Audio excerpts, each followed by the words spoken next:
Ky dimër ka sjellë rritje të vizitorëve në zonat e mbrojtura, parku kombëtar i Alpeve mban numrin më të lartë me Thethin dhe zonën e Këlmendit. Prezenca e dëbores e cila mungoi vitin e shkuar, si dhe mbajtja hapur e akseve rrugore ka bërë që njësitë akomoduese të kenë prenotime vazhdimisht. Zonat e mbrojtura, kryesisht pjesa e parkut të Alpeve të Shqipërisë, është një zonë shumë tërheqëse, edhe për vizitorët vendas, por edhe turistët huaj.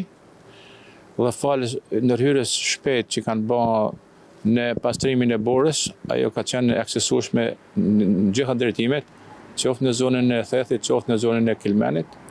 Dhe gjatë gjithë periudhës, po themi nga fillimi i dhjetorit deri në momentin që ne po flasim, ka një prezencë në gjitha strukturat pritëse.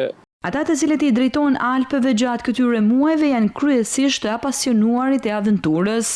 Zonat e mbrojtura gjatë periudhës drimit janë bukurit që vijnë nga prezenca e borës,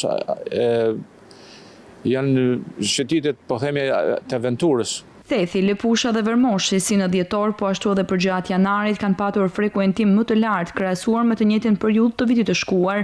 Pamjet përrallore, shëtitjet në dëbor dhe mikpritja e banorëve atje, duket se janë edhe arsyet kryesore të rritjes së turizmit, duke i bërë këto zona të vizituara në të 4 stinet e vitit.